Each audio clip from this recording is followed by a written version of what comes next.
What's up, everybody? I'm Scott, coming back to you with month 2 of our REPsolution campaigns. Here, I'm one of our sales reps, but outside of these walls, I work as a baseball coach and a strength and conditioning specialist. Last month, Mike kicked your ass some endurance workouts. This month, we're gonna flip the script just a little bit, and we're gonna get into some strength training.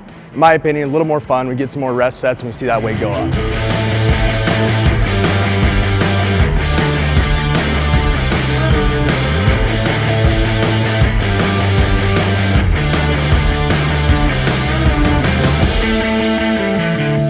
This month, we're getting into our no barbell strength club, right? With limited materials, sometimes we have to get a little more creative.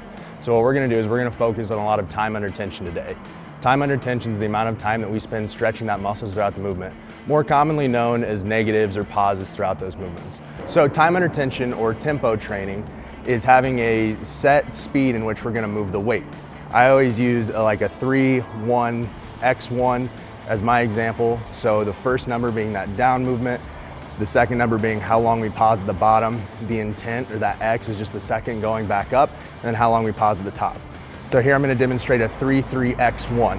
So it's gonna be 3 seconds down, 3 seconds pause at the bottom, the intent coming up, and then that second pause at the top. So we're going 3 seconds down, 1, 2, 3. 3 seconds to let that muscle stretch at the bottom, 1, 2, 3. Pop back up to the top with that intent. 1 second to the top, and then right back down. 1, 2, 3, 1, 2, 3, 1, 1, 2, 3, 1, 2, 3, 1. The reason that time under tension is so effective is because that eccentric loading phase, or that negative phase of a movement, we're actually 3 times stronger in that loading phase. And that eccentric movement is gonna make sure that we're constantly stretching that muscle, which is gonna help to more muscle growth and more strength gains along the way. So if we're trying to maintain our strength without a barbell or without maximal loading, we're gonna have to do it in time under tension with some sub-maximal loads. So today we've got 3 supersets for you. And what you're gonna need for those supersets is the rep sandbag, whatever size is best for you where you're at right now, some kettlebells, some dumbbells, and our AB3000, or whichever bench you have handy. Our first superset is gonna be a front squat with our sandbag. We're gonna use that time under tension tempo. So we're gonna go 3 seconds down, 3 second pause at the bottom, stand back up, 1 second to reset, and then right back down. Once we get done with our front squats, we're gonna go straight into our Renegade Rows. You're gonna grab your dumbbells, you're gonna be in a high plank with your feet just a little bit more than shoulder width apart, and you're gonna do a row with each arm alternating until you get to 12 reps. After we get done with this set, we're gonna rest for a minute, and we're gonna do this again 2 more times. For our next superset, we're gonna take it to the bench. We're gonna be doing some dumbbell bench presses with that tempo. So we're gonna go 3 seconds down, 3 seconds to the bottom, pop it back to the top, 1 second, and then come back down. After we get done with those 6 reps, we're gonna go straight into some lateral delt flies. I'd use a little bit lighter weight here because we're working a smaller muscle, but again, because we were using time under tension for that first one, it doesn't necessarily need to be too heavy.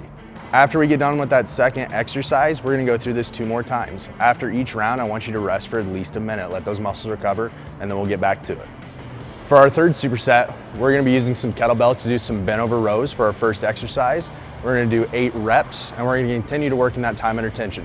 Our tempo for the bent over row is gonna be a little bit different in the way that we format it. So it's gonna be 3-1-X-3 because we're holding it for 3 seconds at the top this time.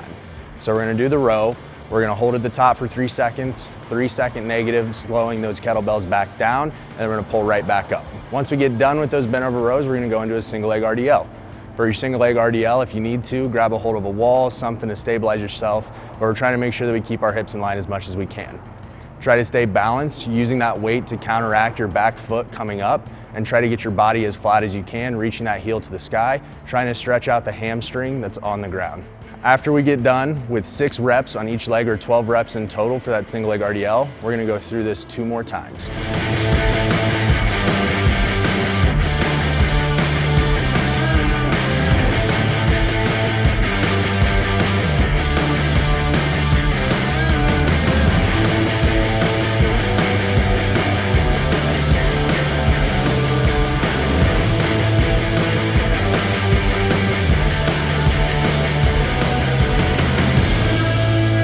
Guys, I know the weights don't look huge, but when we're focusing on that time under tension, you're definitely gonna feel it in your muscles. I can promise you that. And the soreness that comes the next day, that's the fun part. If you don't believe me, give it a try. Let me know what you think in the comments below. Share, like, do all those fun things that you're supposed to do with social media, and we'll hear from you soon.